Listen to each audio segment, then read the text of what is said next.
Good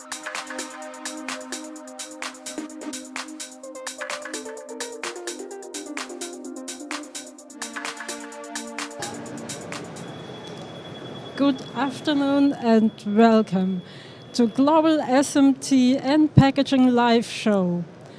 My name is Viktoria Rawinski. I'm founder and CEO of Rawinski GmbH, and today I invite you to join me for an exciting interviews on the topic it's all about quality.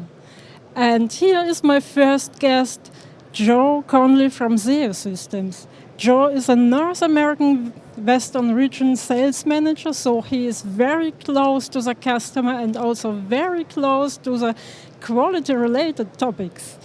He, with his education in business administration and management at the University of Mount Olive and Cincinnati State Technical and Community College, he brings extensive knowledge and experience to the industry. So, Joe, Zeo as a manufacturer develops innovative and new solutions. And he brings these innovative solutions with high expectations to the market and also to the customer. And can you give me one or two examples of what can go wrong if the new technologies or new innovations are not used by the customer as they should be? Certainly, thank you for having me, Victoria. When any changes happen in the soldering world, every little thing has a role. A great example of changes being made without enough investigation and enough trialing to be done normally happens in the heat profile. So if you were to change your flux to a different flux that you would not use and don't make any changes in heating profile. Once you've sent that board through the preheating process, it gets into the soldering station, soldering is done, and then upon inspection you find that there's not appropriate hole fill. The operator's first thing to do is going to be turn the heat up even more. This will create even more problems. Because with the new flux, it creates or has a desire or need to use a lower temperature. We're cooking the flux too much, activating it well beyond its activity, and will not get the desire out of the solder that we need. So in turn, you are able to use less heat, less consumption of energy, and be able to get a quality that you would like. That's great. I can imagine if you hit the flux a little bit too much, so the ramp is a little bit too high, you will get not only solder bead formation because it's splashing, you will also maybe get some warpage of the PCB. And not just, the simple fact of using more of a consumable that you don't need to is going to cost a company in the long run. So if you can use less flux, use lower heat profiles, it will save you money in the long run and also produce the quality that you desire. What is your experience by using no clean fluxes in the soldering machine profile which is not optimized for this? Yeah, so the no clean fluxes do present issues, and the corrosion that can be developed in those systems has to be monitored. So making sure that you're able to clean the inside of that area regularly is a key factor in using a no clean flux. And my second question is, how can potential application errors and their effects influence the development in a very early stage of the new innovative technologies, and how can customers be prepared for this? Are there some training sessions, or do you develop as a manufacturer something together with a customer so you can test it at the customer side? Yeah, so collaboration is key. Being able to work with the engineers that are developing the design of the board all the way through to the process engineers that are making sure that these boards are produced every day is vital to have that communication between all of those parties. Being able to sit down and understand the goals of that customer and then being able to translate that into quality product is the goal at the end of the day. But that collaboration has to start from the very beginning, and all stakeholders need to be involved in that. When the COVID epidemic happened, there was a need to adjust supply chains because of the lengthy time that it would take to get whatever product that you needed in. When you make minor changes in your supply chain, you may end up buying or receiving a product that doesn't quite meet the needs that you've already desired. Being able to talk about those things and collaborate with all those stakeholders at the very beginning of a project and all the way through will prevent these problems from arising. Yes, that's great. It's not always all about quality, it's also all about communication. Absolutely, correct. And if the customer, for example, doesn't realize what to do with new innovative technology, he should know what can go wrong.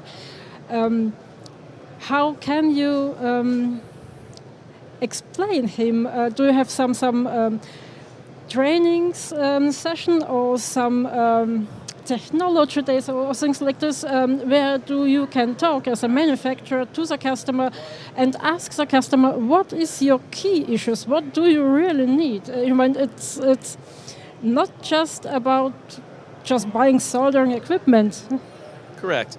So being able to host academies and training sessions is vital to keeping not only the new up-and-coming technology and keeping that vital and teaching these customers about what's new is a great way to teach and to get into those specifics. When we bring in customers for our academies, we'll go through every machine that we have on site and in-depth maintenance on those machines. When you start doing those, questions arise. Things get triggered. You know, the customer may say, yes, why do we need to do it this way? If we're able to actually be in front of the machine teaching, those questions will come. And then that's a great partnership that you're building there, that trust and loyalty that I can train and educate our customers on the entire process, and that's how it should be. So that's the most important point. I see we have just a couple of times. So where do you see risk factors and that you are not able to influence on the side of your suppliers, for example, and for the quality of your products? And how do you face these risks and minimize them? Yeah, so risk factors when it comes to dealing with various vendors and suppliers sometimes can be hidden and you don't see those risks until it's already a problem. That open communication, very key. The stakeholders all having input, also very key.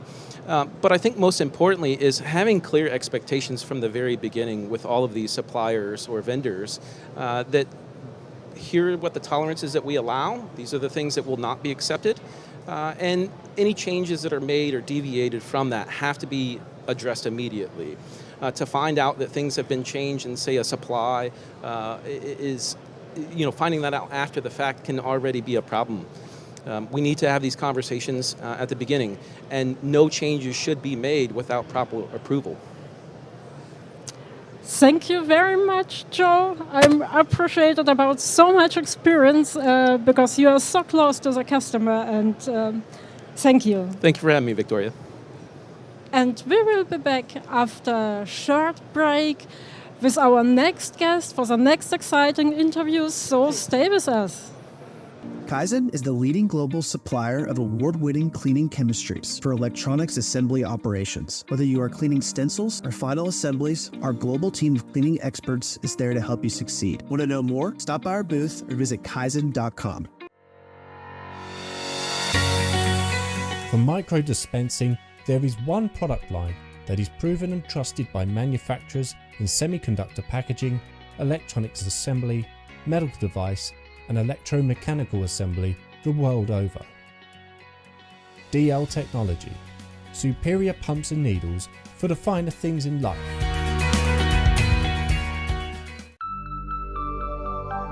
Video proudly sponsored by Kyoyoung Technology, true 3D inspection for the SMT industry. And we are back with our next exciting interviews on the topic. It's all about quality. Thank you for staying with us. And my next guest is one of the industry-leading experts. I welcome Dr. Olaf Schönfeld from Cestron. Dr. Olaf Schönfeld has been a critical figure at Cestron since 2009 as European sales manager, so he is also very close to the customer side too. Specializing in cleanless solution for electrical assemblies, his team has successfully led the market introduction and distributions of products and services related to reliability of electronics manufacturing. He has a large background from the research and development side and he's a co-owner of several patents and scientific publications, solidifying his legacy as an innovator and industry expert in the automotive and electrics industry. Welcome, Dr. Schönfeld. Thank you very much for the nice introduction. So, you are a specialist on electromobility, and electromobility requires higher specifications than for the reliability of electronics components in the powertrain, as well as reduced manufacturing costs. So it's always a balancing act which needs to be managed. And new concepts for assembly and connection technologies are being established, especially for power modules, which are a key component of powertrain. So, for example, soldering processes are increasingly being replaced by sintering processes, and you are one of the leading specialists on sintering processes. And my first question is, what challenges can we expect from these changes from soldering to sintering? On the one hand, we are seeing more complex assembly concepts such as sandwich modules, and on the other hand, we see new joining technologies as sintering, and especially for sintering, we have a huge gap in experience because we do not have a lot of experience about soldering. So, what challenges can we expect from these changes? Yeah, this is a very important topic, and thank you that you bring this up in the interview. Basically, when we come to the new technology of sintering, then it's mainly also about we are dealing with new materials, we are doing with new processes, and we are dealing with more complexity of power modules. And you wouldn't believe that this small piece of power module component has so much challenges, which especially for the next generation of power modules are important. So for instance, one topic is that when we have so many new materials and processes, then the industry needs to build up experience. And this experience is something what needs time to build up, to learn. So basically for testing. And in order to do so, then you find out what are the right parameters in the processes, the right materials in order to bring this module into a stage where it is really fully reliable. One challenge, as an example, is, for instance, the occurrence of this anodic migration phenomenon, which happens when you go for, you do sintering after the molding process, and then you have delamination of molding. And these delamination of molds at the end lead to the development of dendrites, which then can create a shortcut and a dysfunction of the power module. So that is, for instance, one of the challenges we are facing today. So it's a process of learning by doing, testing. Okay. Very, very, very challenging. And how can errors and failures be recognized and avoided in advance, especially if we don't have a lot of experience in the sintering process? Yeah. The thing is that when we do testing, then we should have short feedback loops. Usually, what is a very standard validation procedure is the H3 TRB test, which is a kind of 85% humidity, 85 centi-degrees stress test. But this test you do usually at the end of when you start the validation process. But when you want to really have a very short loop feedback process to optimize your processes in the development of power modules, then it's very important to have these short loop processes which we have also worked on. And some of them are these, for instance, these core tests. The coating reliability test is a kind of accelerated stress test. And we can achieve results there within a couple of days. So that gives us the possibility to do the investigation into potential failure modes much faster. Yeah. That's great, and a bit of challenge, I think. Yeah, it's challenging, and the thing becomes even more challenging because you also need to. Usually, this power module and the mold which is surrounding them is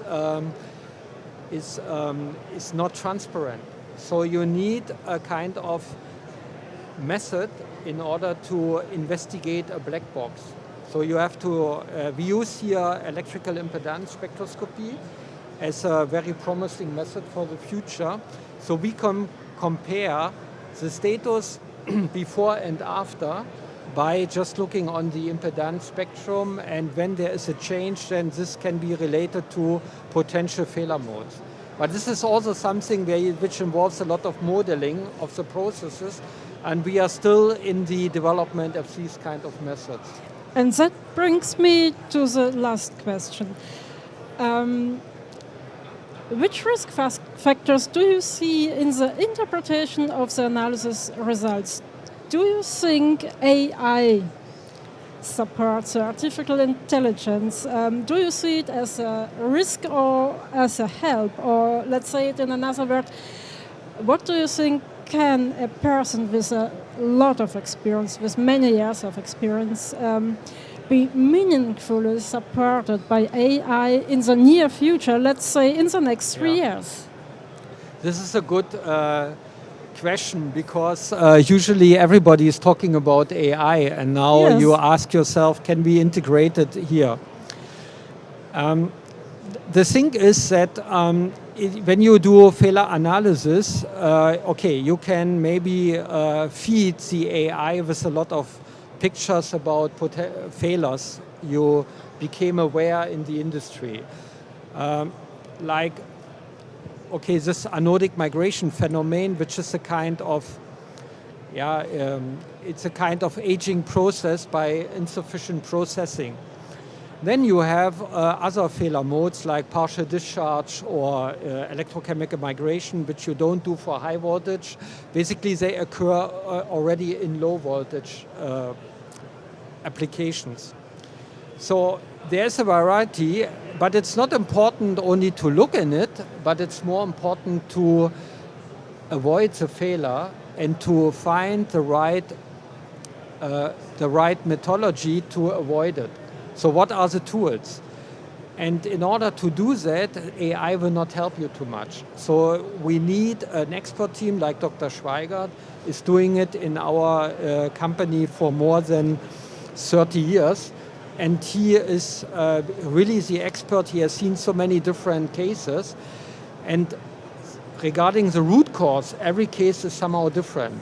So anodic migration is not only coming from one specific failure or one specific impact in the process. There can be many different ones, and that is something you need to consider. So you need still the experts for the next, we have I to would say, manage 10 years. Yeah. A lot of complexity, and we need more human intelligence and artificial intelligence in the near future, right? Yes. And then, in addition, it's also important not only to know there are failures, how you avoid the failures. Okay, you can go for the for the new parameters. You can optimize the process of molding, for instance, in this case, or you can look for better substrates. But at the end, what you need is you need a process which can improve, for instance, the molding adhesion, that this kind of delamination doesn't occur, which at the end leads to the electrical failure. And how you do it? We have, for instance, developed a specific surface treatment process based on wet chemical processes, and that can then do it all in one. So you optimize the surface by roughness, by surface tension, higher surface tension, by better cleanliness level, by including specific primers. So there are different levers which you use in one's process.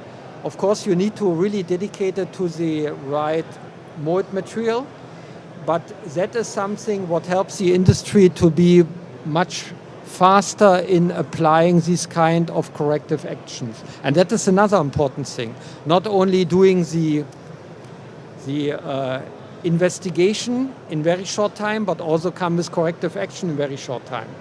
Yes, I understand. And thank you, Dr. Olaf Schoenfeld, for this really high-level, interesting, very deep insights on electromobility and sintering topics. Thank you. Thank you too. And it's always great to be here in California and talk about electric vehicles and what are the real, let's say, devils in the detail when it comes to packaging and interconnection technology, especially on the power electric components. Thank you very much. Thank you. And we will be back after a short break with our next exciting interviews with Benjamin Affles from Lackwerke Peters, is a German company. So stay with us, please.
Welcome back and thank you for staying with us for our interview series on topic It's All About Quality.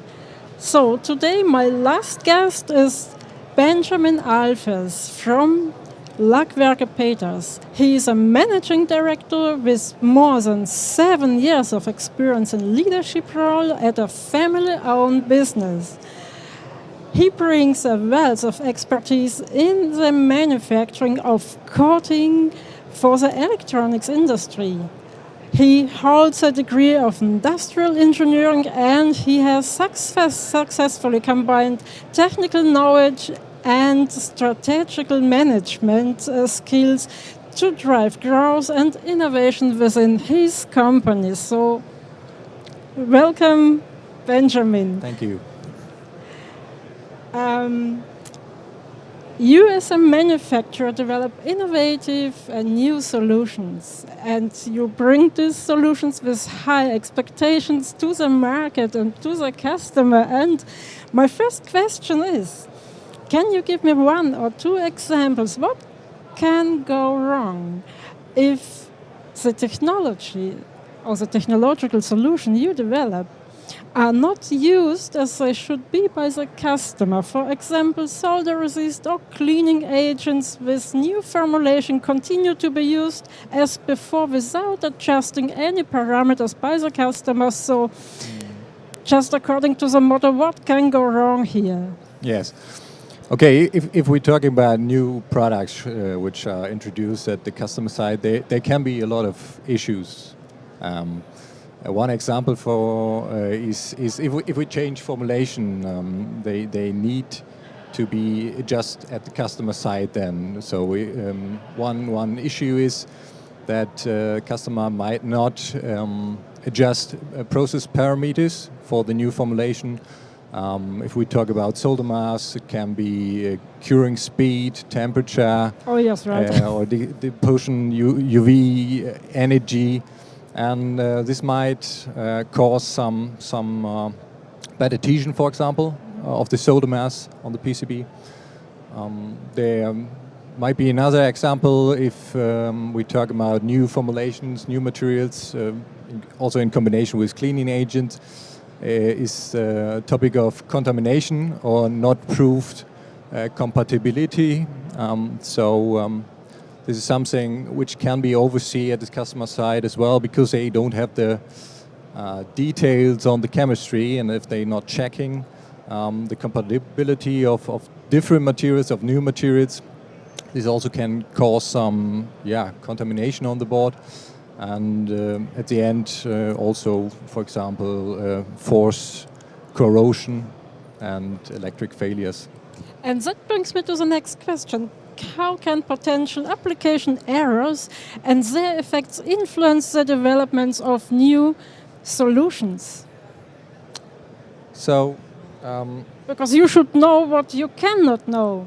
yes, yeah, you're right. So maybe picking up the examples, if you have a solder mass with a bad adhesion on the PCB, and you haven't adjusted your parameters, this can increase a lot of quality inspection, additional quality inspection, or maybe redesign because you think the process is not stable or the product is not perfect.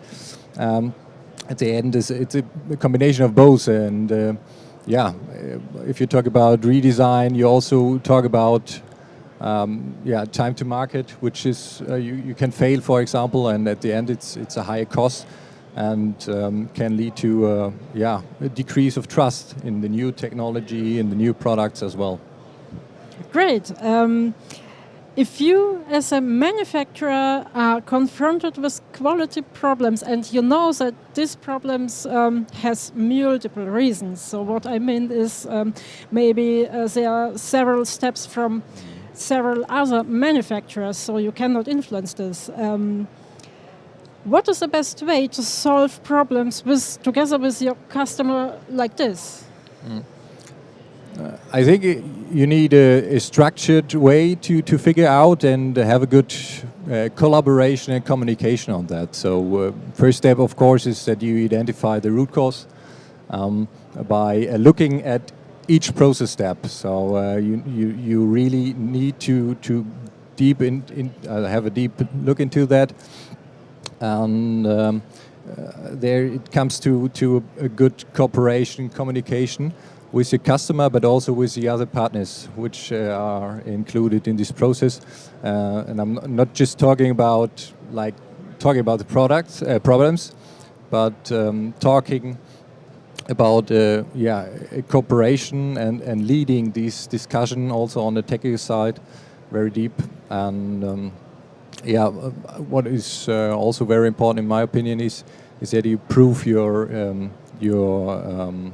talkings, your findings. So if you have figured out the most likely root cause, for sure you need some testing, like test metrics on that, and prove it by data that you figured out really the initial root cause.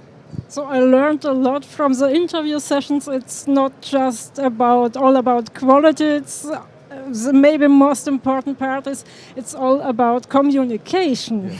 Right, yeah, right.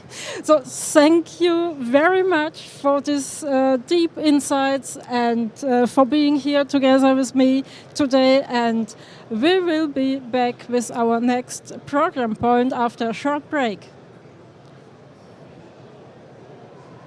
Kaizen is the leading global supplier of award-winning cleaning chemistries for electronics assembly operations. Whether you are cleaning stencils or final assemblies, our global team of cleaning experts is there to help you succeed. Want to know more? Stop by our booth or visit kaizen.com.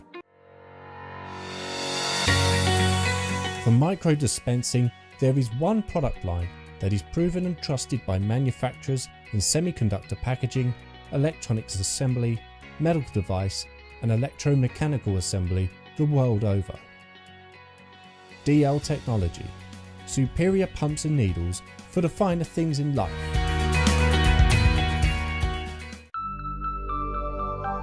Video proudly sponsored by Kil Young Technology. True 3D inspection